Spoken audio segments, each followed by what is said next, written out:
So runway heading to 2,700. My name's Tyler Browse. I'm a sophomore at Christ School, and I'm part of the Robert Morgan 36 Christ School Aviation Program. 80 knots. Using the simulator, we practice flying in emergency scenarios and situations. For example, I'm learning to fly in the clouds. You're number 2 clear to land. My name is Les Thornberry. I'm a Spanish teacher at Christ School, and I'm the director of the Robert Morgan 36 Aviation Program.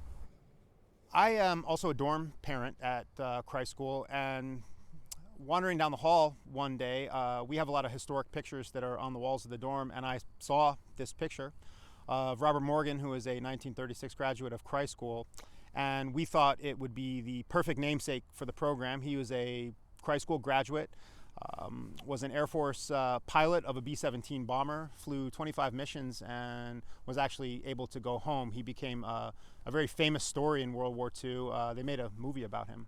How do we want to impact the runway? I'm Steve Hoffert. I'm the parent of a freshman at Christ School and the chief flight instructor in the Robert Morgan Aviation Program. This is our pilot year for the program. We have 10 students enrolled.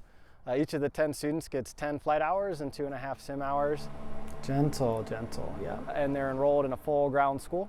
If they meet the requirements for the ground school, they're able to go ahead and take their FAA written exam and their medical and be well on their way to getting their pilot's license completed. I've flown my entire career.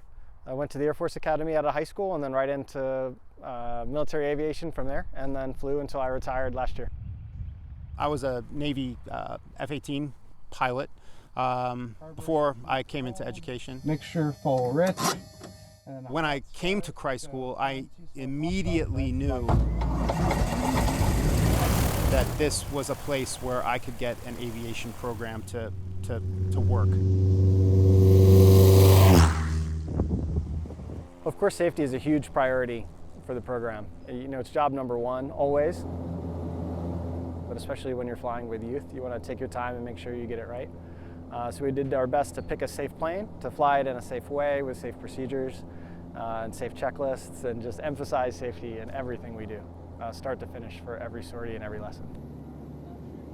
Flying in this aircraft around 6,000 feet, cruising out there, it's a very relaxing yet demanding experience.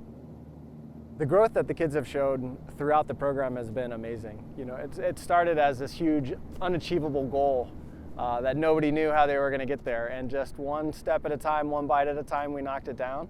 And all of our students, by the time they got to their 10th hour, are beginning to land the airplane on their own. All right, let's bring that nose on down. It goes from being the most stressful thing in the day, We are eyeballs to the end of the runway. all the way to the most relaxing thing that you do in a day.